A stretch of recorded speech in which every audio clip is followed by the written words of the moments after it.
नमस्कार। कार्यक्रम parliament this week में आपका स्वागत है और मैं हूं आपके साथ अर्चना मिश्रा। संसद टीवी के इस खास कार्यक्रम में हम बात करेंगे राष्ट्रपति, उपराष्ट्रपति, लोकसभा अध्यक्ष और प्रधानमंत्री से जुड़ी कुछ खास खबरों की। साथ ही डालेंगे नजर लोकतंत्र और संसद भवन परिसर से जुड़ी तमाम गतिविधियों पर। तो शुरुआत करते हैं पार्लियामेंट दिस वीक की, लेकिन सबसे पहले नजर हेडलाइंस पर। भारत यात्रा के दौरान डेनमार्क के क्राउन प्रिंस की राष्ट्रपति उपराष्ट्रपति से मुलाकात। साझा लोकतांत्रिक परंपराओं और मैत्रीपूर्ण संबंधों पर हुई चर्चा। द्विपक्षीय संबंधों को और बेहतर बनाने पर दिया जोर। आईआईटी मद्रास में सेंटर फॉर इनोवेशन के उद्घाटन समारोह में उपराष्ट्रपति का संबोधन। युवाओं से लीक से हटकर कुछ नया करने का दिया सुझाव। कहा, जनप्रतिनिधियों की जवाबदेही सुनिश्चित करने के लिए बनाए अनोखा इकोसिस्टम। संसद भवन के केंद्रीय कक्ष में राष्ट्रीय युवा संसद महोत्सव का आयोजन। लोकसभा अध्यक्ष ने समापन समारोह को किया संबोधित। कहा, देश को अमृत काल से स्वर्णिम काल तक ले जाने में युवाओं की विशेष भूमिका। उपराष्ट्रपति ने भारतीय कृषि अनुसंधान संस्थान के 61वें दीक्षांत समारोह को किया संबोधित। राष्ट्र निर्माण में अन्नदाता के योगदान की सराहना। कृषि शिक्षा में शोध, नवाचार और उद्यमशीलता को बढ़ावा देने पर दिया जोर। संसद भवन के केंद्रीय कक्ष में पूर्व प्रधानमंत्री मोरारजी देसाई की जयंती पर पुष्पांजलि। राज्यसभा के उपसभापति हरिवंश के साथ कई संसद सदस्यों ने चित्र पर श्रद्धासुमन अर्पित किए। वरिष्ठ अधिकारी भी रहे मौजूद। और अब खबरें विस्तार से। भारत और डेनमार्क के संबंधों को मजबूत करने के मकसद से डेनमार्क के क्राउन प्रिंस फ्रेडरिक भारत यात्रा पर आए। इस यात्रा के दौरान डेनमार्क के युवराज और राजकुमारी ने राष्ट्रपति द्रौपदी मुर्मू, उपराष्ट्रपति जगदीप धनखड़ से मुलाकात की। इस यात्रा के दौरान राष्ट्रपति द्रौपदी मुर्मू ने कहा कि उम्मीद है कि आने वाले दिनों में दोनों देशों के बीच व्यापार और निवेश में बढ़ोतरी होगी। उपराष्ट्रपति के साथ बातचीत में दोनों देशों के बीच द्विपक्षीय संबंधों पर चर्चा हुई। डेनमार्क के शाही दंपति ने दोनों देशों की साझा लोकतांत्रिक परंपराओं और मैत्रीपूर्ण संबंधों को और मजबूत करने पर बातचीत की। बता दें कि पिछले 2 दशक में डेनमार्क के शाही दंपति की पहली भारत यात्रा रही, जो कि उपराष्ट्रपति जगदीप धनखड़ के निमंत्रण पर हुई।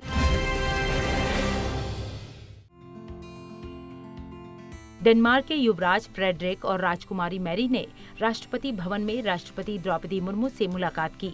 राष्ट्रपति भवन में उनका स्वागत करते हुए राष्ट्रपति द्रौपदी मुर्मू ने कहा कि भारत डेनमार्क संबंध पिछले कुछ वर्षों में हर दृष्टि से और भी अधिक प्रगाढ़ हुए हैं। उन्होंने भरोसा जताया कि दोनों देशों के बीच द्विपक्षीय व्यापार और निवेश में बढ़ोतरी होगी। भारत डेनमार्क संबंधों को मजबूत बनाने के मकसद से भारत यात्रा पर आए डेनमार्क के crown prince Frederik Andre Henrik Christian ने उपराष्ट्रपति जगदीप धनखड़ से मुलाकात की। इस मौके पर दोनों देशों के नेताओं ने साझा लोकतांत्रिक परंपराओं और मैत्रीपूर्ण संबंधों पर बातचीत की और द्विपक्षीय संबंधों की समीक्षा की। प्रतिनिधिमंडल स्तर की बैठक में अंतर्राष्ट्रीय मुद्दों पर बातचीत हुई। बता दें कि क्राउन प्रिंस के साथ डेनमार्क के विदेश मंत्री, पर्यावरण मंत्री और ऊर्जा मंत्री के अलावा उच्च स्तरीय व्यापारिक प्रतिनिधिमंडल भी भारत आया। बढ़ते आगे, उपराष्ट्रपति जगदीप धनखड़ ने बेंगलुरु में मशहूर शिक्षाविद डॉक्टर एमएस रमैया के जन्म शताब्दी समारोह को संबोधित किया। भारतीय नवाचार की शक्ति का जिक्र करते हुए उपराष्ट्रपति ने कहा कि नवाचार, अनुसंधान और उद्यमशीलता हमारे डीएनए में है, जिसे और अधिक सक्रिय करने की जरूरत है। उन्होंने संसद में व्यवधान पर चिंता जताते हुए कहा कि संसद सरकार को जवाबदेह ठहराने का एक मंच है, न कि किसी खास उद्देश्य की पूर्ति के लिए व्यवधान उत्पन्न करने की जगह। उपराष्ट्रपति ने युवाओं से लोकतंत्र के मंदिर में ऐसे आचरण के विरुद्ध माहौल तैयार करने की अपील की। साथ ही कहा कि युवा तनाव लेने से बचें और किसी भी प्रयास में पीछे न रहें।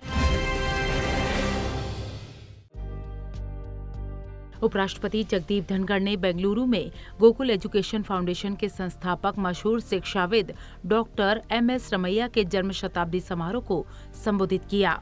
इस दौरान उपराष्ट्रपति ने भारतीय नवाचार की शक्ति का जिक्र किया।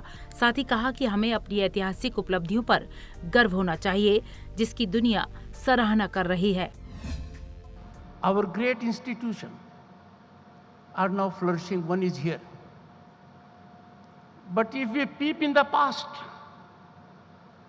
if we go into historical perspective, India was home to most celebrated educational institutions which the globe admired. We were home to Nalanda, Takshila, Vallabhi, Vikramshila, to name few. It is very satisfying moment that the visionary, the Kram Yogi, Dr. M.S. Ramaiah created one institution. And under that umbrella, there are a number of institutions that are growing. It indicates one thing. We are on way to regaining our past glory. उपराष्ट्रपति जगदीप धनखड़ ने नई शिक्षा नीति के महत्व पर जोर देते हुए कहा कि यह हमारी शिक्षा प्रणाली में परिवर्तन लाएगा। उपराष्ट्रपति ने छात्रों को सुझाव दिया कि उन्हें किसी भी तरह के बोझ और तनाव से बचना चाहिए। साथ ही उन्होंने कहा कि हमें कोशिश करनी चाहिए, क्योंकि बिना प्रयास के कुछ भी बड़ा हासिल नहीं किया जा सकता। To my young friends, I will give one piece of advice. Have no tension. Have no stress. Don't be bogged down by competitive scenario. Don't hesitate to try because there can be a mistake. Nothing big has been achieved without there being faults. I can tell you the greatest injustice a brilliant mind can do to humanity. The greatest injustice and action that can impede our growth is to have a brilliant idea and not to execute it. A brilliant idea should never be aborted. It must be tried. And I have no doubt, हमारे DNA में कुछ अजीब है, हमारे DNA में innovation है, research है, enterprise है, एंटरप्रेन्योरशिप है, और यही कारण है कि आज दुनिया के किसी भी कोने में चले जाओ, भारत की बुद्धि का लोहा देखने को मिलता है। कार्यक्रम के दौरान कर्नाटक के राज्यपाल थावर चंद गहलोत, कर्नाटक के कानून मंत्री, गोकुल एजुकेशन फाउंडेशन के अध्यक्ष, उपाध्यक्ष और कई गणमान्य लोग मौजूद थे। बढ़ते हैं आगे। उपराष्ट्रपति जगदीप धनखड़ ने IIM बेंगलुरु में प्रबंधन विकास केंद्र का उद्घाटन किया। कार्यक्रम को संबोधित करते हुए उपराष्ट्रपति जगदीप धनखड़ ने छात्रों और युवाओं से लीक से हटकर सोचने की अपील की। उन्होंने कहा कि सतत विकास हमेशा से हमारे लोकाचार का हिस्सा रहा है। विधायी बहस की खराब गुणवत्ता पर नाराजगी जताते हुए उपराष्ट्रपति और राज्यसभा के सभापति ने कहा कि सांसदों को अभिव्यक्ति की स्वतंत्रता के अधिकार का इस्तेमाल जिम्मेदारी के साथ करना चाहिए। उन्होंने कहा कि सदन में ऐसे तथ्य रखने की अनुमति नहीं दी जा सकती जो कि प्रमाणित नहीं है। You only have to think out of the box. And mind you, you have at your back a stamp of reputation of IIM Bangalore. Sky is the limit. I am calling it figuratively. Literally, we have gone much beyond the sky. So this is one aspect I want you to focus. बढ़ते अगली खबर की ओर। लोकसभा अध्यक्ष ओम बिरला ने संसद भवन के केंद्रीय कक्ष में राष्ट्रीय युवा संसद महोत्सव के समापन समारोह को संबोधित किया। संबोधन में लोकसभा अध्यक्ष ने कहा कि लोकतंत्र और लोकतांत्रिक मूल्य भारतीयों की जीवन शैली है और युवाओं पर देश को अमृतकाल से स्वर्णिम काल तक ले जाने की विशेष जिम्मेदारी है। साथ ही उन्होंने कहा कि भारत के युवा विश्व में नेतृत्व की भूमिका में हैं। इसके साथ ही लोकसभा अध्यक्ष ने भारतीय संसदीय विरासत और लोकतांत्रिक शासन प्रणाली का भी जिक्र किया। उन्होंने कहा कि लोक महत्व के मुद्दों पर रचनात्मक वाद विवाद और सकारात्मक आलोचना भारतीय संसद की विशिष्टता रही है।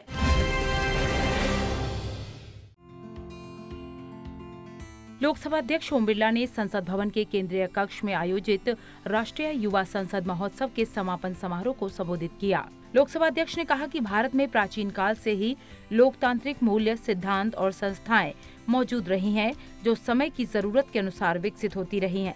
इसके साथ ही लोकसभा अध्यक्ष ने कहा कि देश की संसदीय विरासत और लोकतांत्रिक शासन प्रणाली में विभिन्न विचारों और समाज के प्रत्येक वर्ग के हितों को महत्व दिया गया है। उन्होंने कहा कि संसद में समाज के अंतिम पायदान पर खड़े व्यक्ति का कल्याण सुनिश्चित करने के लिए प्रत्येक विचार को बराबर महत्व दिया जाता है।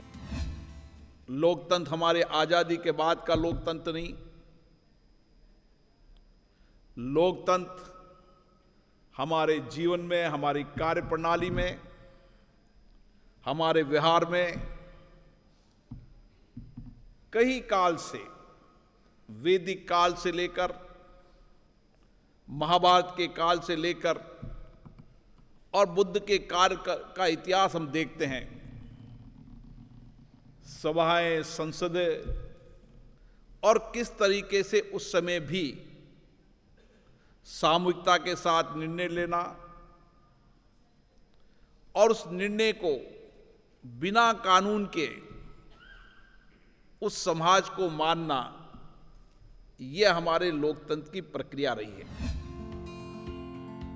युवाओं को विकसित होते नए भारत का प्रतीक बताते हुए लोकसभा अध्यक्ष ने कहा कि विभिन्न क्षेत्रों में युवा वर्ग की गिनती विश्व के सबसे तेजी से विकसित होते युवा देशों में है। उन्होंने कहा कि युवाओं की प्रतिभा और उपलब्धियों को देखते हुए देश की विकास यात्रा में युवाओं की विशेष भूमिका जरूरी है। मैं नौजवानों आपसे ये कहना चाहता हूं, इस भारत को बदलने का सबसे बड़ा योगदान हमारा है। आजादी के आंदोलन के अंदर भी आजादी दिलाने में उस समय 18, 20 साल, 22 साल का नौजवान था और इस 75 वर्ष की लोकतंत्र की यात्रा के अंदर जो सामाजिक, आर्थिक बदलाव, राजनीतिक बदलाव आए, उसमें भी युवा की भूमिका है। कार्यक्रम के दौरान सूचना एवं प्रसारण मंत्री अनुराग सिंह ठाकुर, गृह मंत्रालय और युवा कार्य एवं खेल मंत्रालय में राज्य मंत्री निशित प्रामाणिक और अन्य सांसद मौजूद रहे।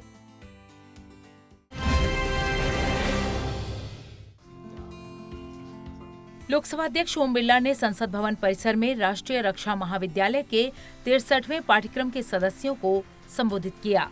अपने संबोधन में लोकसभा अध्यक्ष ने इस बात पर जोर दिया कि भारत राष्ट्रीय सुरक्षा को हमेशा सर्वोच्च प्राथमिकता देता आया है। ये बात सही है, आजकल युद्ध के साथ साथ बॉर्डर पर कई नई एक्टिविटीज भी होती है जो बॉर्डर देश हैं विशेष रूप से, इसलिए आपको उन टेक्नोलॉजी को भी विशेष उपयोग करना पड़ता है।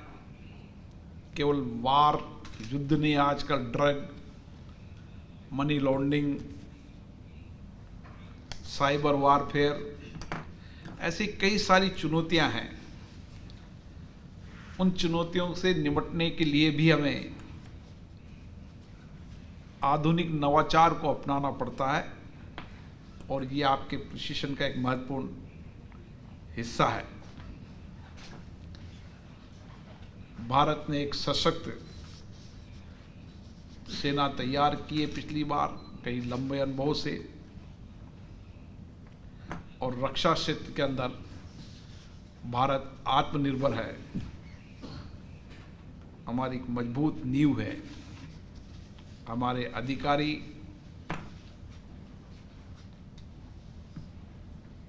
आधुनिकता के साथ हर तरीके से अपनी देश की रक्षा के लिए कटिबद्ध होकर काम करते हैं।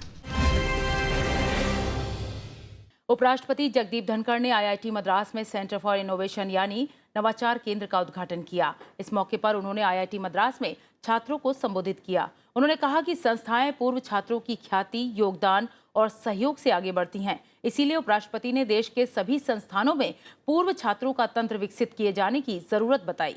आईआईटी मद्रास के छात्रों को 2047 का योद्धा बताते हुए उपराष्ट्रपति ने कहा कि दुनिया में कोई भी युवा भारतीय दिमाग का मुकाबला नहीं कर सकता। उन्होंने कहा कि दशक के अंत तक भारत दुनिया की तीसरी सबसे बड़ी अर्थव्यवस्था होगा और 2047 तक भारत शीर्ष पर होगा।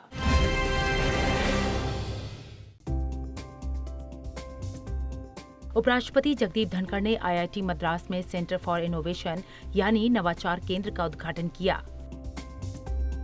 अपने संबोधन में उपराष्ट्रपति ने कहा कि छात्र किसी भी संस्थान की बड़ी ताकत होते हैं और संस्थाएं पूर्व छात्रों की ख्याति, योगदान और सहयोग से आगे बढ़ती हैं। इसीलिए उपराष्ट्रपति ने देश के सभी संस्थानों में पूर्व छात्रों का तंत्र विकसित किए जाने की जरूरत बताई। मद्रास आईआईटी संस्थान के छात्रों को 2047 का योद्धा बताते हुए उपराष्ट्रपति ने कहा कि दुनिया में कोई भी युवा भारतीय दिमाग का मुकाबला नहीं कर सकता। उन्होंने कहा कि दशक के अंत तक भारत दुनिया की तीसरी सबसे बड़ी अर्थव्यवस्था होगा और 2047 तक भारत अपने चरम पर होगा। कार्यक्रम के दौरान तमिलनाडु के शिक्षा मंत्री, आईआईटी मद्रास के निदेशक, प्रोफेसर और अन्य गणमान्य लोग मौजूद रहे। तो कार्यक्रम पार्लियामेंट दिस वीक में वक्त हो गया है एक ब्रेक का। ब्रेक के बाद भी खबरों का सिलसिला जारी है, बने रहिए। ब्रेक के बाद एक बार फिर आपका स्वागत है। बढ़ते आगे। उपराष्ट्रपति जगदीप धनखड़ ने भारतीय कृषि अनुसंधान संस्थान के 61वें दीक्षांत समारोह को संबोधित किया। उपराष्ट्रपति ने भारत को दुनिया में अवसरों और निवेश की प्रमुख जगह बताया। उन्होंने इस बात पर जोर दिया कि देश की प्रगति के लिए कृषि शिक्षा को अनुसंधान, नवाचार, उद्यमशीलता का केंद्र बनाया जाना चाहिए। साथ ही उम्मीद जताई कि 2047 में जब भारत स्वतंत्रता के शताब्दी वर्ष में प्रवेश करेगा तो ये पूरे विश्व के लिए शांति, सद्भाव, सुरक्षा और विकास का केंद्र बिंदु होगा। उन्होंने कृषि को भारतीय अर्थव्यवस्था की रीढ़ बताते हुए कहा कि राष्ट्र निर्माण में अन्नदाता का योगदान सराहनीय है।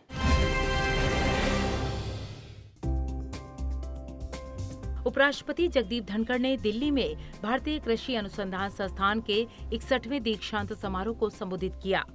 समारोह को संबोधित करते हुए उपराष्ट्रपति ने इस बात पर जोर दिया कि देश की प्रगति के लिए कृषि शिक्षा को अनुसंधान, नवाचार और उद्यमशीलता का केंद्र बनाया जाना चाहिए। India's rise is unstoppable.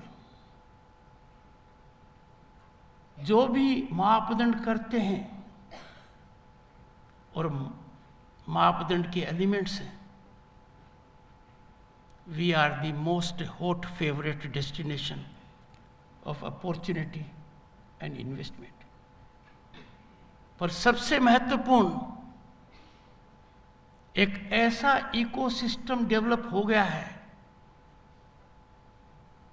सरकारी तंत्र की नीतियों के आधार पर अफर्मेटिव पॉलिसीज, सकारात्मक निर्णय कि have every impressionable mind can exploit fully his or her talent and potential. हमारे समय हालात वो नहीं थे। आज के दिन स्टार्टअप्स को ले लो, यूनिकॉर्न्स को ले लो, हमारे नवयुवकों ने जो कर दिखाया है, विश्व उसकी कल्पना कभी नहीं कर सकता था। कृषि को भारतीय अर्थव्यवस्था की रीढ़ बताते हुए उपराष्ट्रपति ने राष्ट्र की प्रगति में अन्नदाता के योगदान की सराहना की। उपराष्ट्रपति ने साल 2023 को अंतर्राष्ट्रीय पोषक अनाज वर्ष के रूप में मनाने और दुनिया भर में कृषि क्षेत्र के लिए इसके महत्व की दिशा में भारत के प्रयासों की सराहना की। मेरा आप लोगों से ये अनुरोध रहेगा कि एग्रीकल्चर एजुकेशन को एक नया आयाम दें। It should become epicentre of entrepreneurship. It must become entrepreneurship should result into research, innovation. Agriculture implements हैं, उनमें भी आप लोग बहुत कुछ कर सकते हैं। अन्नदाता की जितनी मदद करोगे, ये मेरा एश्योरेंस है, and I will always live by it. भगवान आप पर उतनी कृपा रखेगा।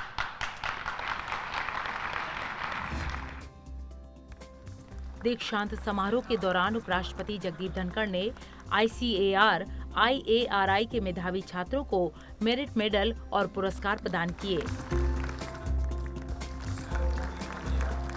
साथ ही अनाज, फलों और सब्जियों की 16 विभिन्न किस्मों को भी जारी किया।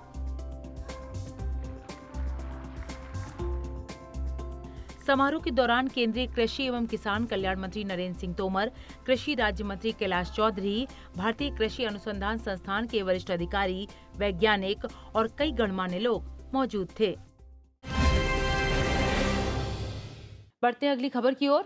कई राज्यों के राज्यपाल ने उपराष्ट्रपति जगदीप धनखड़ से मुलाकात की। अरुणाचल प्रदेश, असम, सिक्किम, हिमाचल प्रदेश, झारखंड, आंध्र प्रदेश, तेलंगाना और मणिपुर के राज्यपाल ने अलग अलग उपराष्ट्रपति जगदीप धनखड़ से उपराष्ट्रपति निवास पर मुलाकात की। इस दौरान विधायी कामकाज पर चर्चा हुई। अरुणाचल प्रदेश के राज्यपाल रिटायर्ड लेफ्टिनेंट जनरल केटी परनायक ने उपराष्ट्रपति जगदीप धनखड़ से उपराष्ट्रपति निवास पर मुलाकात की। सिक्किम के राज्यपाल लक्ष्मण प्रसाद आचार्य भी उपराष्ट्रपति निवास पहुंचे और उन्होंने उपराष्ट्रपति जगदीप धनखड़ से मुलाकात की। वहीं हिमाचल प्रदेश के राज्यपाल शिव प्रताप शुक्ला ने भी उपराष्ट्रपति जगदीप धनखड़ से मुलाकात की। इसके साथ ही झारखंड के राज्यपाल सीपी राधाकृष्णन ने भी उपराष्ट्रपति निवास पहुंचकर उपराष्ट्रपति जगदीप धनखड़ से मुलाकात की। असम के राज्यपाल गुलाब चंद कटारिया ने भी उपराष्ट्रपति जगदीप धनखड़ से मुलाकात की। आंध्र प्रदेश के राज्यपाल जस्टिस एस अब्दुल नजीर भी उपराष्ट्रपति जगदीप धनखड़ से मिलने उपराष्ट्रपति निवास पहुंचे। तेलंगाना की राज्यपाल और पुडुचेरी की लेफ्टिनेंट गवर्नर ने भी उपराष्ट्रपति जगदीप धनखड़ से मुलाकात की। मणिपुर की राज्यपाल अनुसुईया उइके ने भी उपराष्ट्रपति निवास पहुंचकर उपराष्ट्रपति जगदीप धनखड़ से मुलाकात की। इस मुलाकात के दौरान विधायी कामकाज समेत कई मुद्दों पर चर्चा की गई।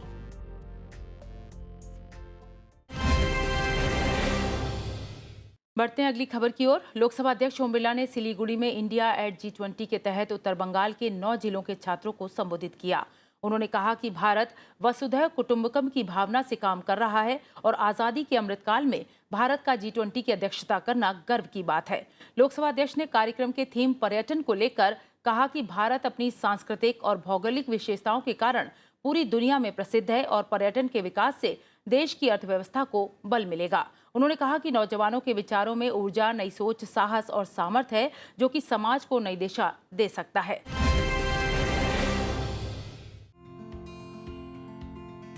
लोकसभा अध्यक्ष ओम बिरला ने सिलीगुड़ी में इंडिया एट G20 के अंतर्गत उत्तर बंगाल के 9 जिलों के लगभग 80 स्कूलों से आए छात्रों को संबोधित किया। कार्यक्रम को संबोधित करते हुए लोकसभा अध्यक्ष ने कहा कि देश की शिक्षा नीति नौजवानों की बौद्धिक क्षमता का विकास तो कर ही रही है, इसके साथ ही उनकी बहुआयामी प्रगति का पथ भी दिखा रही है। लोकसभा अध्यक्ष ने भरोसा जताया कि दुनिया के सामने आने वाली चुनौतियों का समाधान युवा छात्रों के साहस और सामर्थ्य से ही निकलेगा।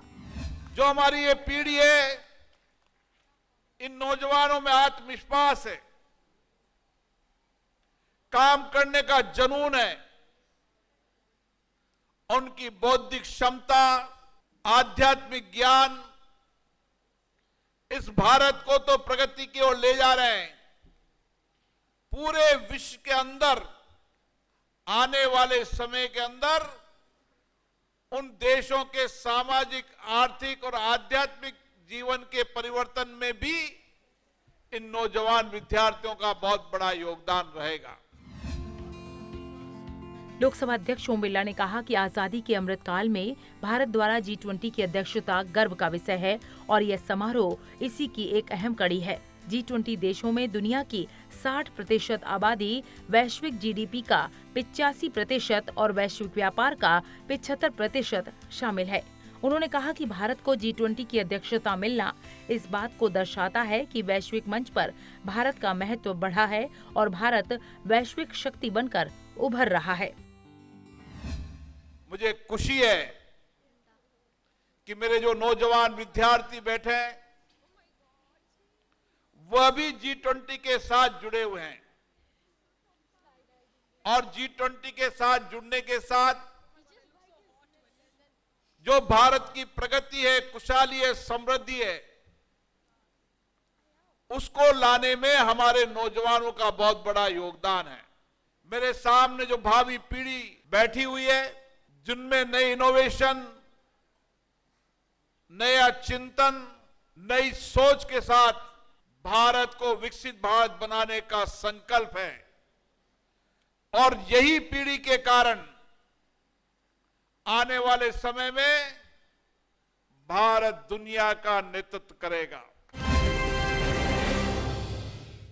बढ़ते हैं आगे। पूर्व प्रधानमंत्री मोरारजी देसाई की जयंती के अवसर पर संसद भवन के केंद्रीय कक्ष में पुष्पांजलि अर्पित की गई। राज्यसभा के उपसभापति हरिवंश ने केंद्रीय कक्ष में उनके चित्र पर श्रद्धासुमन अर्पित किए।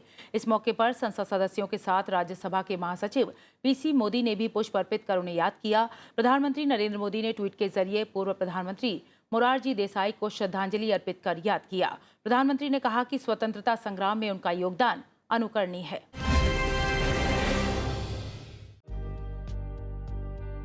पूर्व प्रधानमंत्री मोरारजी देसाई की जयंती के अवसर पर संसद भवन के केंद्रीय कक्ष में पुष्पांजलि अर्पित की गई।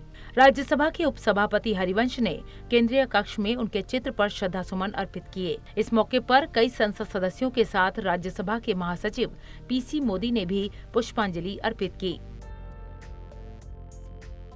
बता दें कि मोरारजी देसाई का जन्म 1896 में हुआ था। मोरारजी देसाई को आपातकाल का विरोध करने और भारत के स्वतंत्रता संग्राम में उनके योगदान और उत्कृष्ट प्रशासक के रूप में याद किया जाता है। लोकतंत्र में संसदीय समितियों का अहम स्थान है। समय समय पर इन संसदीय समितियों की बैठक होती है। विभिन्न मुद्दों पर चर्चा के बाद ये समितियां अपनी रिपोर्ट सभा के समक्ष रखती हैं। तो आइए जान लेते हैं सप्ताह लोकसभा में किन किन संसदीय समितियों की बैठक हुई।